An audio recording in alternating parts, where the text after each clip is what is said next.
네, 오늘 허락된 주의 말씀을 같이 보시겠습니다. 창세기 42장 우리 1절부터 25절 말씀이고요. 함께 자리에서 일어나셔서 한 절 한 절 합독하도록 하겠습니다. 창세기 42장 21절부터 25절 말씀입니다. 네, 함께 읽겠습니다. 창세기 42장 21절 말씀. 그들이 서로 말하되 우리가 아우의 일로 말미암아 범죄하였도다. 그가 우리에게 애걸할 때 그 마음의 괴로움을 보고도 듣지 아니하였으므로 이 괴로움이 우리에게 임하도다. 르우벤이 그들에게 대답하여 이르되 내가 너희에게 그 아이에 대하여 죄를 짓지 말라고 하지 아니하였더냐. 그래도 너희가 듣지 아니하였느니라. 그러므로 그의 핏값을 치르게 되었도다 하니 그들 사이에 통역을 세웠으므로 그들은 요셉이 듣는 줄을 알지 못하였더라. 요셉이 그들을 떠나가서 울고 다시 돌아와서 그들과 말하다가 그들 중에서 시므온을 끌어내어 그들의 눈앞에서 결박하고 명하여 곡물을 그 그릇에 채우게 하고 각 사람의 돈은 그의 자루에 도로 넣게 하고 또 길 양식을 그들에게 주게 하니 그대로 행하였더라. 아멘. 자리에 앉으시겠습니다. 요셉의 눈물이라는 제목으로 말씀을 나누겠습니다. 하나님께서는 요셉과 형들을 만나게 하셨습니다. 하나님이 저와 여러분을 만나게 하셨습니다. 만남에는 하나님의 뜻이 있다고 믿습니다. 하나님은 뜻하신 일을 반드시 이루십니다. 하나님은 매우 성실하십니다. 하나님은 요셉을 통해서 자신이 약속하신 것을 이루십니다. 누구에게 약속하셨냐면 요셉의 할아버지 아브라함에게 하셨던 증조 할아버지가 되겠네요. 증조 할아버지 아브라함에게 하셨던 약속을 이루십니다. 어떤 약속을 하셨냐면 창세기 26장 4절 말씀인데요. 같이 한번 읽겠습니다. 내 자손을 하늘의 별과 같이 번성하게 하며 이 모든 땅을 내 자손에게 주리니 내 자손을 말미암아 천하 만민이 복을 받으리라. 아멘. 이 축복에는 특별함이 있습니다. 조건이 없습니다. 하나님은 조건 없이 그 약속을 이루시겠다고 약속하셨습니다. 그런데 하나님의 말씀은 저절로 되지 않습니다. 항상 위기 가운데 그 위기를 통과함으로 꽃을 피우는 것을 볼 수 있습니다. 지금 하나님의 약속이 위기 가운데 있습니다. 왜냐하면 아브라함의 자손들에게 위기가 닥쳐 있기 때문입니다. 첫 번째 위기는 다 굶어 죽게 생겼습니다. 만약에 다 굶어 죽으면 저 약속은 이루어질 수 없습니다. 두 번째 위기는 야곱의 가족이 완전히 엮이는 가족입니다. 서로가 서로를 불신하고 믿지 못하는 가족이 되어 버렸습니다. 여러분, 야곱 아버지는 하루하루를 자기를 자책하며 살았습니다. 제가 야곱이어도 편안하지 않았을 것 같습니다. 왜냐하면 내가 요셉을 심부름 보낸 거예요. 내가 요셉을 자기 큰 형들, 아들들에게 보낸 겁니다. 내가 만약 보내지 않았다면 요셉이 사라지지 않았을 텐데, 죽지 않았을 텐데 라고 생각했을 것입니다. 야곱의 아들들이 아버지에게 와서 하는 말이 요셉이 사라졌습니다. 그리고 그곳에서 이것을 발견했습니다. 요셉의 채색옷인데 피가 묻어 있는 거예요. 10명의 아들이 하나같이 똑같은 말을 하니까 요셉이 그렇게 받아들일 수밖에 없었습니다. 그럼에도 불구하고 여전히 그 야곱의 마음에는 의심이 있었습니다. 왜냐하면 야곱이 아들들을 애굽으로 보낼 때 막내 아들 베냐민은 보내지 않습니다. 12명의 자식 중에 그 첫째부터 10째까지만 보내고 12번째 아들 베냐민은 보내지 않고 자신과 함께 있습니다. 베냐민도 어여시 가족이 있고 자기가 책임져야 될 자녀들이 있습니다. 그래서 곡식을 거두어서 구입해서 나누어야 함에도 불구하고 야곱은 자기 아들들을 믿지 못하고 베냐민을 같이 보내지 못합니다. 그런데 문제는, 하나님께 문제는 이 가족이 회복되어야만 이들이 하나님의 축복의 통로, 하나님께서 아브라함에게 약속하셨던 만민이 복을 받는 일이 이루어질 수 있다라는 겁니다. 그런데 여러분, 누가 이 문제를 해결할 수 있을까요? 저는 요셉의 역할이 굉장히 크다고 생각합니다. 왜냐하면 요셉이 어떻게 보면 피해자이고 가장 큰 힘든 일을 겪었던 사람입니다. 이 가족의 문제를 해결하려면 요셉의 도움이 필요했고요. 그래서 하나님은 때를 기다리셨습니다. 그리고 어느 날 요셉과 형들이 만나게 되었고요. 그리고 요셉의 입에서 엄청난 고백이 터져 나옵니다.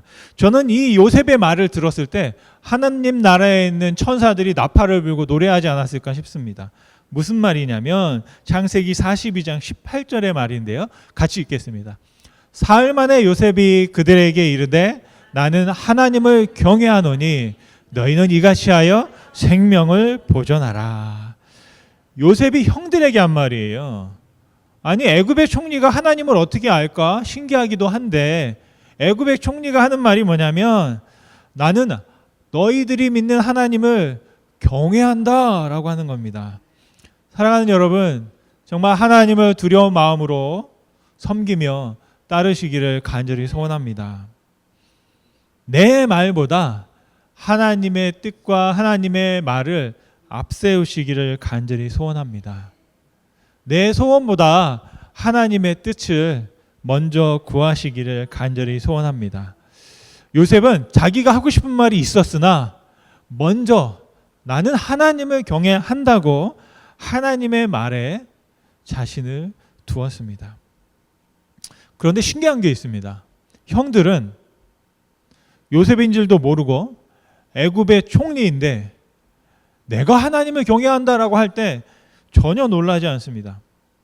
오히려 저 총리 때문에 우리에게 누명을 씌워서 우리를 믿지 못함으로 우리가 3일 동안 감옥에 있었다라고 불만을 토로하고 억울해합니다. 여러분, 요셉의 형들은 막중한 임무를 가지고 왔습니다. 자신들이 곡식을 빨리 얻어서 고향으로 돌아가야 합니다.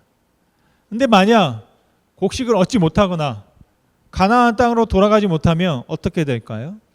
그곳에 있는 가족들이 다 굶어 죽게 되는 것이죠. 그런데 지금 상황이 자기들이 어떻게 할 수가 없습니다. 요셉의 총리가 우리를 의심하고, 아니 요셉의 총리가 아니라 애굽의 총리가 자신들을 의심하고 있기 때문입니다. 어찌 보면 요셉도 자기 형들과 그 가족들의 형편을 누구보다 잘 알고 있었습니다. 한시가 급하고 빨리 곡식을 얻어서 가져가야만 고향에 있는 자기의 가족들이 살 수 있다라는 것입니다. 그런데 요셉의 마음이 복잡합니다. 형들을 보니까 막 화가 나기도 하고 고향에 있는 자기 동생과 아버지를 생각하면 또 마음이 약해지기도 하고, 그런데 형들을 그냥 돌려보낼 수는 없겠고 뭐 어떻게라도 해야 한다는 그런 복잡한 마음이 말씀 속에 보면 담겨 있는 것을 볼 수 있습니다. 그런데 그 복잡한 말들과 마음과 자신의 마음을 토로하기 전에 먼저 무엇을 했어요?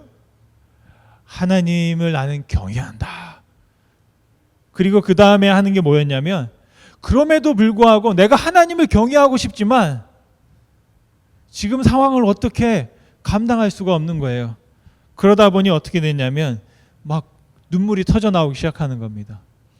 막 억누르고 있는데 정말 요셉이 산전, 수전, 뭐 지상전, 공중전을 다 겪었잖아요. 웬만해서는 마음이 떨리거나 요동하지 않는데 막 눈물이 막 솟아나는 겁니다. 그래서 결국에는 그 눈물을 참지 못하고 피해요. 그리고 실컷 울고 다시 형들 앞에 돌아오는 걸 볼 수 있습니다. 여러분, 요셉은 왜 울었을까요? 요셉이 울었던 그 눈물에는 어떤 의미가 담겨 있을까요? 요셉은 형들이 하는 말을 잘 듣고 있었습니다. 그들이 하는 말을 동의할 수 없었고 그 말이 맞고 틀린 것을 떠나서 그들이 하는 말 속에 자기 이야기가 담겨 있는 거예요. 그래서 그것을 보고 막 마음속에서 여러 가지 생각과 감정이 북받쳐 올랐습니다.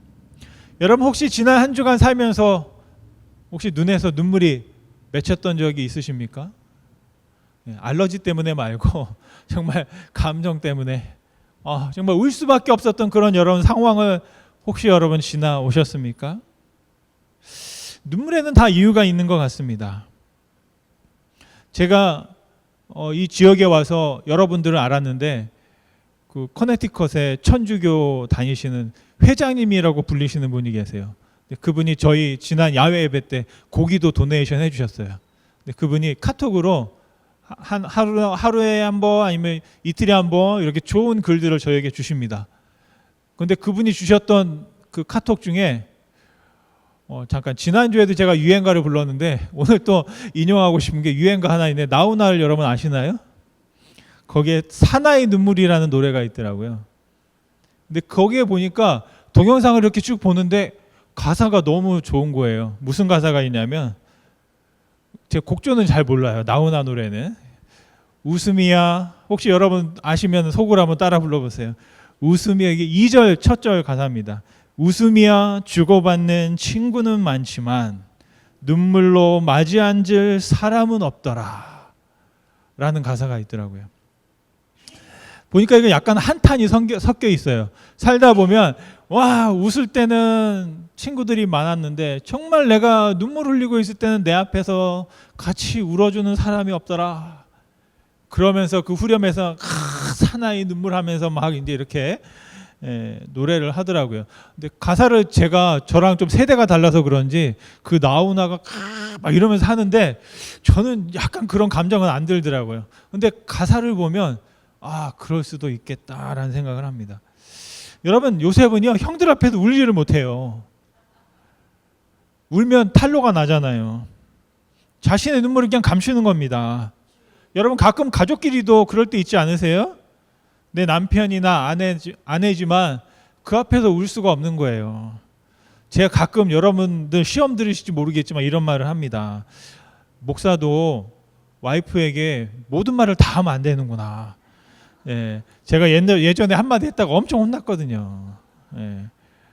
여러분도 혹시 저한테 무슨 말을 했냐면 진짜 시험 들지 마세요. 제가 이런 사람이에요. 제가 목사인데 이 하나님의 일을 하는데 재미가 없다. 그랬다가 제가 무슨 말을 들을게요? 목회를 재미로 하냐? 목회를 재미로 하냐고 그러더라고요. 그런데 저는 재미가 중요해요. 즐거워야 돼요. 왜? 제가 즐겁지 않으면 여러분이 즐거울 수가 없어요. 제가 즐겁지 않다는 건 나한테 문제가 있다는 거거든요. 내가 재미있고 행복해야 되는데 그러지 않으면 여러분들한테 내가 아무리 기뻐하라고 말해도 기뻐할 수가 없는 거죠. 근데 그 말을 듣고 제가 생각했던 건 하면서 제가 아내가 이해해 줄 줄 알았는데 아내는 속상한 거죠. 이제 자기가 이렇게 했는데 자기가 나를 바라보고 아니면 우리 목회를 정말 이렇게 하고 있는데 돕고 열심히 하고 있는데 그런 말을 하면 속상하니까 상처가 되고 힘들게 되더라고요. 그래서 할 말 못할 말이 있구나. 그리고 여러분들 그래서 알아서 울고 싶지만 울지 못하고 우리 아버지들은 혼자 몰래 나가서 괜히 운전하면서 울고 들어오고 눈이 뻘개가지고 왜 그러면 막 먼지가 들어갔다고 막 이러고 그러잖아요. 그런데 요셉은 형들 앞에서 울지를 못해요. 울 수가 없어요. 그게 바로 그 요셉과 형들의 관계를 말해주고 있는 거거든요. 그리고 요셉은 홀로 눈물로 정말 오랜 세월 동안 눈물로 정말 밥을 먹듯이 눈물을 마시듯이 살았습니다. 다윗이 이런 노래를 하는데요. 시편 42편 3절 말씀해 보니까 같이 한번 읽겠습니다. 사람들이 종일 내게 하는 말이 내 하나님이 어디 있느냐 하오니 내 눈물이 주야로 내 음식이 되었도다. 너무 많이 눌어가지고 음식이 오히려 밥처럼 물 마시듯이 눈물을 흘렸다라는 그런 고백입니다. 여러분 하나님은 그 요셉의 눈에 맺혀있는 눈물을 보셨다고 생각합니다. 여러분 하나님의 형통은 그냥 되지 않습니다. 하나님의 형통은 바로 눈물의 형통입니다. 질문은 이것인데요. 요셉이 눈물을 참으며 따라야 했던 하나님의 형통의 지혜는 무엇일까? 첫째는요. 요셉은 형들을 용서해야 했습니다. 바로 요셉의 눈물은 용서의 눈물이었습니다. 아직 용서하지 않았지만 용서하는 과정에 있었습니다. 용서가 굉장히 어렵습니다. 왜냐하면 용서는 다른 사람이 해줄 수가 없어요. 대신할 수가 없습니다. 용서는 내가 해야 해요. 내가 용서하지 않으면 누구도 용서받지 못하고요. 내가 용서해야만 나도 용서받을 수 있습니다. 요셉은 형들이 서로 하는 말을 쫙 듣는데 참 마음이 아팠습니다. 21절 말씀인데요. 이렇게 말합니다. 같이 한번 읽겠습니다. 그들이 서로 말하되 우리가 아우의 일로 말미암아 범죄하였도다. 그가 우리에게 애걸할 때에 그 마음의 괴로움을 보고도 듣지 아니하였으므로 이 괴로움이 우리에게 임하도다. 그들은 요셉의 형들이고요. 여기서 말하는 아우는 누구냐면 요셉을 말하는 겁니다. 그런데 요셉이 그 형들이 하는 말을 다 알아듣는 거예요. 왜냐하면 요셉과 형들 사이에는 통역하는 사람이 있었고 그것을 못 알아듣는 줄 알고 자기들끼리 하는 말인데 그 말을 요셉은 다 알아듣는 겁니다. 그런데 여기 놀라운 사실이 있습니다. 형들이 자백을 해요. 첫 번째, 내가 범죄했다. 무엇에 대하여? 우리 아우가 나한테 애걸했다. 그리고 그의 괴로움을 내가 보았다. 그런데 내가 그를 듣지 않았다. 그리고 그 괴로움이 지금은 나에게 임했다. 어떻게 보면 그들이 죄책감을 평생 동안 안고 살아갔다는 것을 볼 수 있습니다. 혹시 여러분은 여러분의 삶 속에서 무엇을 짊어지고 가십니까? 혹시 여전히 미안하고 죄스러운 마음들이 있습니까? 1907년도 그 평양의 장대현 교회인가요? 대부흥이 일어났을 때 그 집회 가운데 성도님들이 서로 자신의 죄를 막 고백했다고 합니다. 장로님이 뭐 잘못했다. 또 어떤 그러니까 저도 이런 죄를 지었습니다. 회개합니다. 저도 이런 죄를 지었습니다. 회개합니다. 그런데 그때 한 아주머니가 제가 피난을 가면서 어린 아이가 있는데 너무 힘들어서 내가 살려고 아이를 그냥 버리고 혼자 도망쳤다. 예.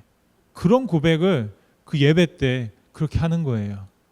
그리고 내 아픈 가족이 있는데 나는 정말 그 가족이 먼저 이제는 좀 그만 하는 그런 마음을 가지고 기도한 적이 있다. 막 그런 어떤 이야기들을 하면서 서로 회개하고 자백하고 고백하는 순간이 있었습니다. 여러분, 죄책감을 해결하는 가장 중요한 방법은 무엇이냐? 회개하는 것입니다. 저와 여러분의 삶 속에 혹시라도 그 무거운 짐을 지고 가신다면 정말 주님 앞에 자복하고 또 이 형들이 요셉 앞에서 자기도 모르게 자백했던 것처럼 하나님 앞에 회개하고 자백하실 수 있기를 간절히 바랍니다. 그러면 우리 요한일서 1장 9절에 있는 말씀인데요. 같이 한번 읽겠습니다. 만일 우리가 우리 죄를 자백하면 저는 미쁘시고 의로우사 우리 죄를 사하시며 모든 불의에서 우리를 깨끗게 하실 것이요. 아멘. 우리를 깨끗게 하실 것입니다. 아직도 우리가 삶을 살다 보면 용서를 구해야 하고 또 용서를 받아야 하고 용서를 해야 합니다. 그런데 그 용서는 한 번으로 끝나는 게 아니고요. 기회가 있을 때마다 사과하고 기회가 있을 때마다 용서를 구해야 합니다. 그럴 때 우리 가운데 있는 죄책감들이 정말 덜어질 수 있고요. 하나님 앞에 회개할 때 그 회개를 통해서 우리의 죄책감을 뒤로하는 그 첫걸음을 우리가 뻗어 나갈 수 있는 줄 믿습니다. 회개라는 것은 돌이키는 것이고 과거에 내 생각이 잘못됐다. 과거에 내 행동이 문제가 있었다라고 인정하는 것입니다. 그렇기 때문에 어려운 것이지만 우리가 그렇게 할 수 있는 용기와 믿음이 우리 가운데 있기를 간절히 소원합니다. 하나님께 내가 자백할 때 하나님은 우리를 사하시고 우리를 그 모든 불의에서 새롭게 하시며 깨끗게 하실 줄로 믿습니다. 여러분, 요셉은 정말 용서할 수 있을까요? 두 번째로 우리가 질문하는 것은 요셉이 어떻게 하나님의 형통에 이루어야 하냐면 두 번째로 요셉은 형들을 책임져야만 했습니다. 요셉이 형들을 책임지기 위해서 요셉은 눈물을 흘렸습니다. 그런데 형들은 요셉 앞에서 책임지지 않고요. 서로에게 책임을 물었습니다. 22절 말씀에 보면 큰형이었던 루벤이 하는 말입니다. 같이 한번 읽겠습니다. 루벤이 그들에게 대답하여 이르되 내가 너희에게 그 아이에 대하여 죄를 짓지 말라고 하지 아니하느냐? 그래도 너희가 듣지 아니하였느니라. 그러므로 그의 빚값을 치르게 되었도다 하니. 여러분 정말 루벤이 그런 말을 했을까요? 창세기 37장 21절에 보면 루벤이 했던 말입니다. 같이 한번 읽겠습니다. 루벤이 듣고 요셉을 그들의 손에서 구원하려 하여 이르되 우리가 그의 생명은 해치지 말자. 22절입니다. 루벤이 또 그들에게 이르되 피를 흘리지 말라. 그를 광야 그 구덩이에 던지고 손을 그에게 대지 말라 하니 이는 그가 요셉을 그들의 손에서 구출하여 그의 아버지에게로 돌려보내려 함이었더라. 아멘. 그런데 문제는 루벤이 자리를 비운 사이에 어떻게 되었습니까? 유다가 형제들을 제안해서 지나가는 이스마엘 상인에게 요셉을 팔아버렸습니다. 그리고 다시 돌아와 보니 구덩이가 비어있고 요셉의 옷만 덩그러니 놓여 있었던 것입니다. 그러니까 그런 상황을 보면서 이 루벤은 멀쩡한 숫 염소를 죽여서 그 피를 요셉의 옷에 묻혀가지고 아버지에게 가져가는 것을 볼 수 있습니다. 오늘 말씀에 보면 루벤과 형제들이 요셉 앞에서 그런 말을 합니다. 요셉이 없어졌다, 사라졌다. 루벤의 입장에서 보면 그게 사실입니다. 루벤은 어떤 일인지 몰랐던 것이고요. 형제들이 루벤을 속이고 그렇게 했던 것입니다. 그래서 세상에 이런 말이 있습니다. 세상에 믿을 뭐가 하나도 없다. 차마 저 괄호 안에 뭘 넣을 수는 없어가지고 세상에 믿을 하나도 없다라는 또 교훈을 루벤은 또 얻었을지도 모르겠습니다. 요셉은 그 이야기를 딱 들으면서 자기가 어떻게 된 일인 줄 아는데 루벤도 그 사실을 몰랐던 거예요. 그리고 그 9명의 형제들이 루벤을 속였고 아버지를 속였고 또 형이었던 루벤까지 속였던 것을 볼 수 있습니다. 그러면서 하는 말이 지금 형들이 그럴 때가 아니에요. 요셉이 뭐라고 그랬냐면 한 명만 남고 나머지는 곡식을 가지고 가라 그랬는데 형들이 모여서 루벤이 하는 말이야. 나 너희들 때문이야. 그러니까 형제들이 그래 다 너네들 때문이야 라고 하고 누가 남을지를 결정하지 않는 거예요. 저희 같으면 가위바위보라도 하든지 아니면 또 우리 제비를 뽑아서 야 걸린 사람이 남자 우리는 가자 그래야 되는데 누구도 그런 사람이 없어요. 누구도 내가 남겠습니다. 형님들은 돌아가세요 라고 하는 사람이 없어요. 그냥 서로에게 서로의 책임과 어떻게든 나만 아니면 되겠다. 9대 1의 확률이잖아요. 10대 1의 확률인가요? 나만 안 걸리지 않으면 나는 돌아갈 수 있어 라고 생각했던 것 같습니다. 여러분 이게 형제의 모습이었어요. 서로에게 책임을 지지 않습니다. 그런데 신약 성경을 보시면 예수님은 자신의 제자들과 우리들을 끝까지 책임지시는 것을 볼 수 있습니다. 요한복음 15장 13절 14절 말씀에 보면 예수님이 이런 말씀을 합니다. 친구에 대하여 하시는 말씀인데요. 사람이 친구를 위하여 자기 목숨을 버리면 이보다 더 큰 사랑이 없나니 너희는 내가 명하는 대로 행하면 곧 나의 친구라. 아멘. 예수님이 우리의 친구다, 제자들의 친구다라고 말씀하셨습니다. 그러면서 가장 좋은 친구, 가장 큰 친구, 가장 큰 사랑을 베푸는 것은 친구를 위해 자신의 목숨을 내어주는 사람이다. 그런데 예수님은 말씀만 하신 것이 아니라 그 말씀대로 제자들을 위해서 자신의 생명을 내어주신 것을 볼 수 있습니다. 싱글레어 퍼커슨 목사님이 이런 말씀을 하십니다. 영적 은사를 받은 것은 곧 남들에게 하나님이 주신 복을 전해줄 책임을 받는 것이다. 여러분들에게 특별한 은사가 있습니다. 여러분들에게 하나님께서 주신 특별한 선물이 있습니다. 그것을 통해서 하나님께서 우리에게 주신 책임이다라는 것입니다. 여러분 은사를 받으셨습니까? 또 하나님의 은혜를 받으셨습니까? 여러분 받으신 그만큼 또한 여러분들은 하나님께 사랑의 빚을 지었고 그만큼 우리는 그만큼의 또 책임을 지게 되는 줄 믿습니다. 살아나는 교회를 해부하다라는 책을 쓰셨던 톰 레이너 목사님은 이런 말씀을 하셨습니다. 죽어가는 교회들은 남들을 탓한다. 반면에 다시 소생한 교회들은 책임을 받아들인다라는 것입니다.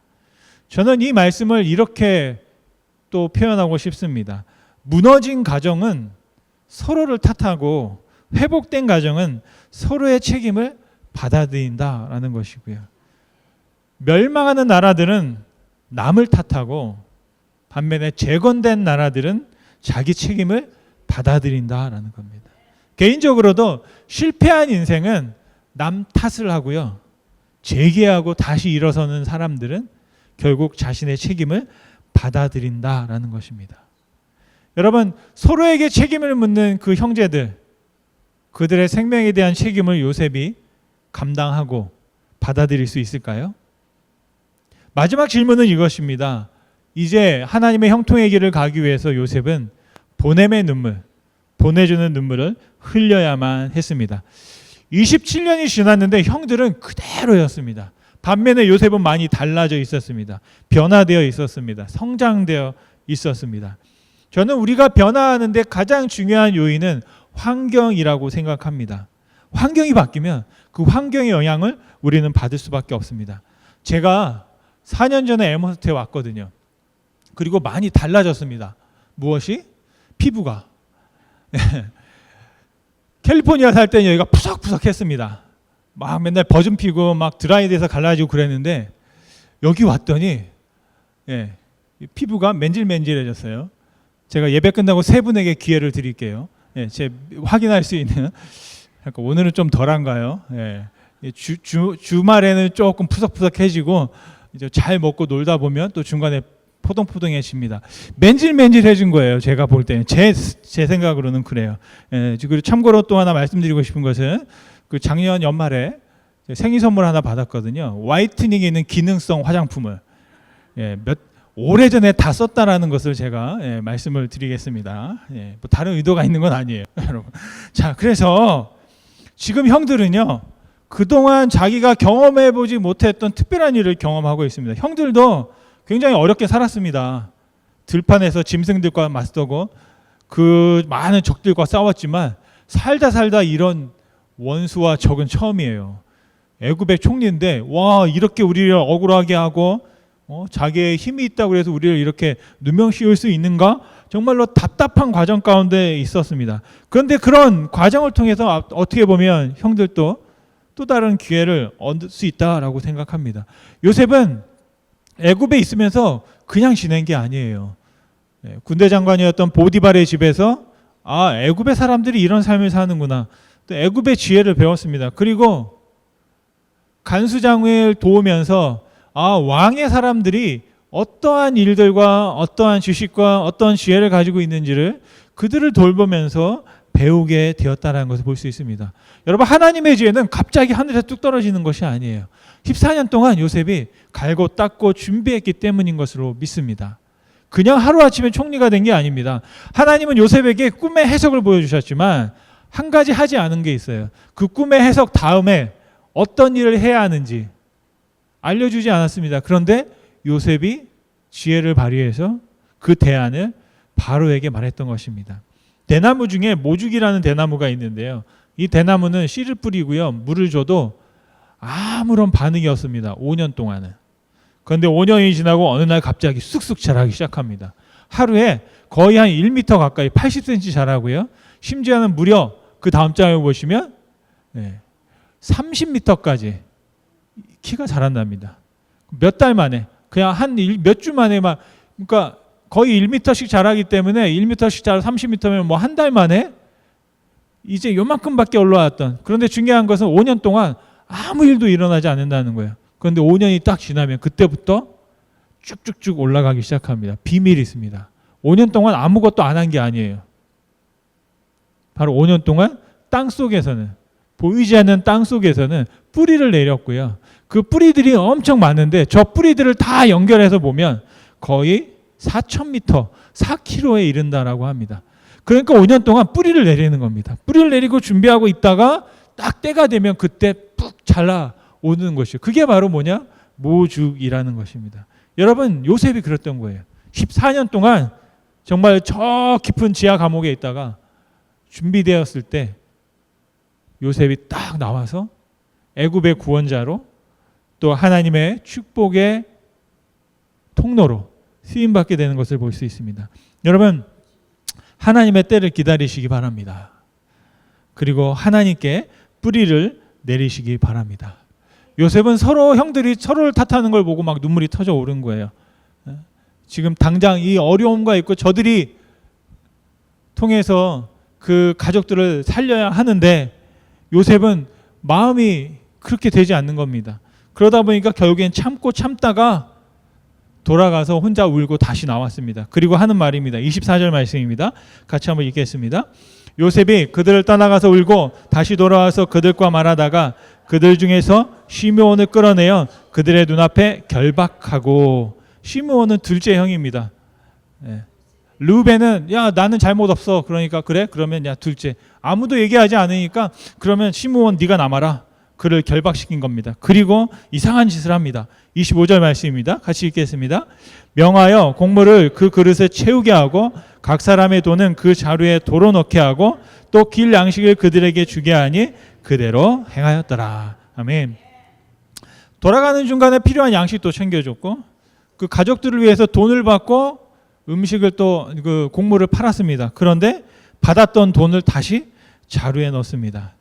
여차하면 저들에게 다시 누명을 씌워서 다시 불러들일 그런 생각까지 하는 겁니다. 그러니까 마음이 반반인 거예요.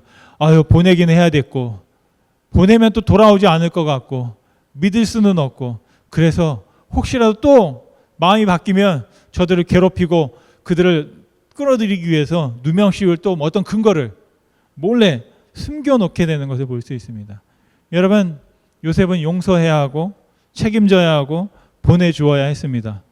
여러분, 그렇게 할 수 있을까요? 여러분이라면 그렇게 하시겠습니까?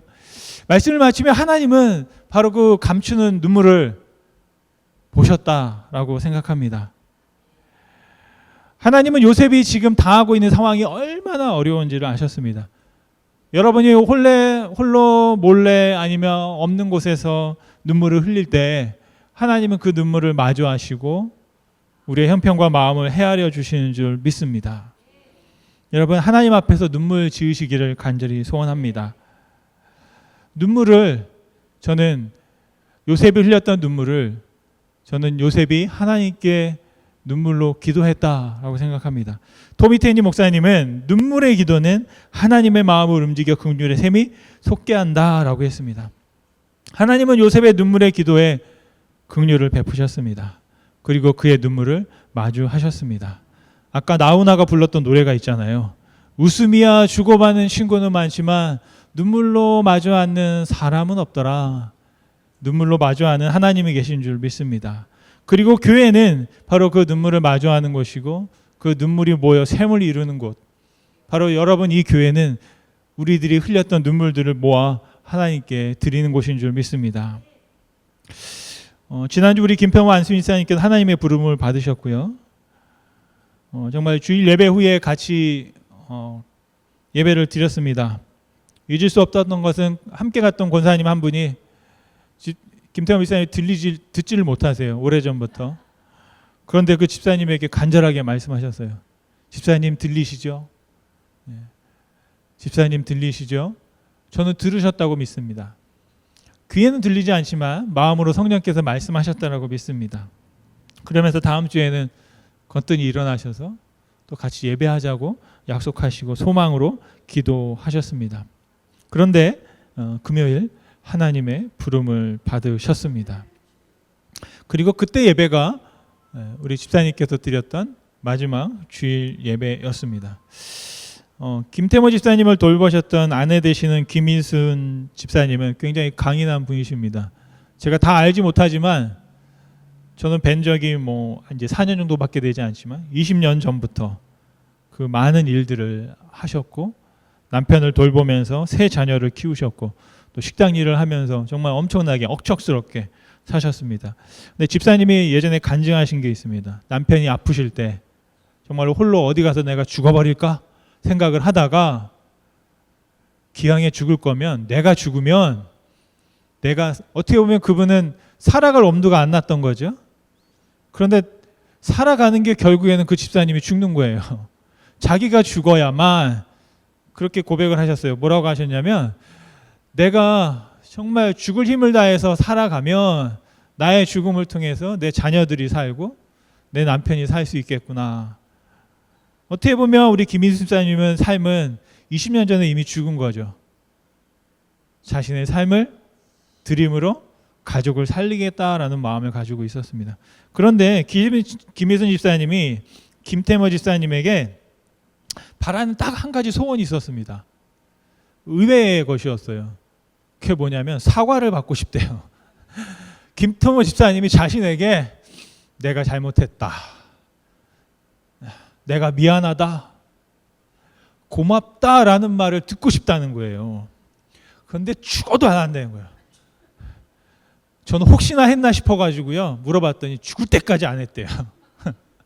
그러면서 하시는 말씀이 뭐냐면 금요일 날 전에 목요일 날 갑자기 통화를 했는데 김태모 집사님이 좀 몸이 상태가 좀 좋아졌다고 하시는 거예요. 그러니까 돌아가시기 하루 전입니다.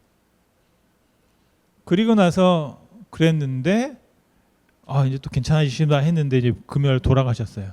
돌아가시기 전에 그 순간에 김태원 이사님이 아침부터 금요일 아침부터 좀 상태가 좋지 않으셨답니다. 근데 갑자기 눈을 번쩍 뜨더니 눈을 마주쳤는데 막 눈물을 폭포수처럼 흘리시더라는 겁니다. 그리고 나서 조금 있다가 이제 숨이 멎으셨어요. 그런데 그 광경을 보고 우리 김인수 집사님이 저에게 하신 말씀이 있습니다. 목사님, 저를 보고 갑자기 그렇게 막 눈물을 막 쏟으시더라. 저는 그 눈물이 저를 향해서 사과하고 미안하다고 하시는 것 같았다. 그 눈물이 나에게 하는 마지막 인사였다라고 했습니다. 솔직히 말하면 제가 김태모 집사님이 무슨 마음으로 어떤 심정으로 눈물을 흘렸는지 저는 알 수 없습니다. 근데 중요한 것은 김희순 집사님이 그 사과를 받아들였고 또 그 김태모 집사님을 용서하고 물론 사랑하고 물론 위하고 또 물론 귀하지만 그래도 서운했던 마음들을 결국에는 본인이 그 용서를 받아주시고 또 우리 김태모 집사님을 보내주시는 것을 제가 보았습니다. 여러분, 저와 여러분이 언젠가는 떠날 때 우리가 어떤 말과 또 어떤 모습으로 헤어지게 될지는 잘 알지 못합니다. 근데 한 가지 저는 항상 마음에 품고 있는 게 있습니다. 우리 회사원들이 하는 게 뭐냐면 사표를 항상 품에 안고 회사를 가는 분들이 있더라고요. 내가 오늘 이번 주에 그만둔다 그러다가 그럼 다음 주에 뭐 하지? 그래서 또 다시 나오고 목회도 엮고 비슷하거든요, 여러분. 저도 항상 제 마음속에 이게 품고 있습니다. 언젠가 여러분을 떠날 날을 제가 기억하면서 누가 먼저일지는 모르지만 그래서 갑자기 떠나게 되면 제가 여러분들한테 할 말이 없잖아요. 그래서 제가 항상 준비해 놓고 있습니다. 제가 떠날 때 여러분들한테 할 말을. 예전에 한번 설교 드렸던 적이 있어요. 만약 다른 말을 하면 손을 드세요. 제가 나중에 떠날 때 잠깐 그때 했던 말하고 다른데요 목사님 라고 꼭 해주시면 되겠어요. 제가 해줄 말이 딱 3가지예요. 여러분들에게 미안합니다. 제가 여러분들에게 제 부족함을 아픔을 많이 드렸습니다. 2번째, 죄송합니다. 제 연약함으로 여러분들에게 상처를 많이 남겼습니다. 그리고 고맙습니다. 저를 위해서 기도해 주셔서 여기까지 왔습니다. 제가 언젠가 떠나게 될 때 그 말을 하고 싶고 또 우리 가족에게도 그 말을 하고 싶습니다. 사랑하는 여러분, 정말 우리가 하나님의 형통을 경험하고 사시기를 여러분 원하십니까? 그 형통은 그냥 햇빛 쨍쨍하는 그런 날도 있겠으나 결국에는 그 눈물의 골짜기를 통과해야 되는 줄로 믿습니다. 용서하기 위해서 울어야 하고 책임을 지기 위해서 울어야 하고 때로는 보내주기 위해서 포기하기 위해서 울어야만 합니다. 다시 말씀드리지만 교회는 바로 그 눈물들이 모여 있는 곳입니다. 중요한 것은 그 눈물을 하나님은 외면하지 않으십니다. 요한계시록 21장 4절 말씀입니다. 같이 한번 읽겠습니다. 모든 눈물을 그 눈에서 닦아주시니 다시는 사망이 없고 애통하는 것이나 곡하는 것이나 아픈 것이 다시 있지 아니하리니 처음 것들이 다 지나갔음이라. 아멘. 이제 김태모 집사님께 있던 처음 것들이 다 지나갔습니다. 눈물을 닦아주셨고 이제 더 이상 죽을 수도 없고 애통할 수도 없고 곡할 수도 없고 아플 수도 없습니다. 그리고 오늘 말씀에 요한계시록 21장 4절 말씀처럼 이제 다시 우리를 새롭게 하십니다. 5절 말씀 또 한번 읽겠습니다. 요한계시록 21장 5절 말씀. 보좌에 앉으시니가 이르시되 보라 내가 만물을 새롭게 하노라 하시고 또 이르시되 이 말은 신실하고 참되니 기록하라. 아멘. 얼마나 중요한 말이었으면 기록해라, 받아 적어라, 진짜다 말씀하세요. 어떻게 해요? 내가 만물을 새롭게 할 것이다. 여러분 우리는 지금 처음에 몸을 입고 있고 처음에 마음을 가지고 있습니다. 하지만 우리의 모든 것들이 예수 안에서 새롭게 될 것입니다. 혹시 여러분의 삶 속에서 죄책감을 가지고 살고 계십니까? 하나님께 나아가시기 원합니다. 아직도 용서하지 못하거나 용서받지 못하거나 용서함에도 불구하고 내려놓지 못하는 것이 있다면 다시 한번 주님 앞에 나아가시기 바랍니다. 요셉의 눈물은 용서와 책임과 보냄의 눈물이었습니다. 정말 쉽지 않지만 제가 여러분들에게 마지막 말씀드리고 싶은 것은 그 누군가를 위해서가 아니라 여러분을 자신을 위해서 용서하시기 바랍니다. 그리고 여러분 자신을 위해서 책임지시고 여러분 자신을 위해서 보내주시기 바랍니다. 하나님께서 그 눈물을 새롭게 하실 것입니다.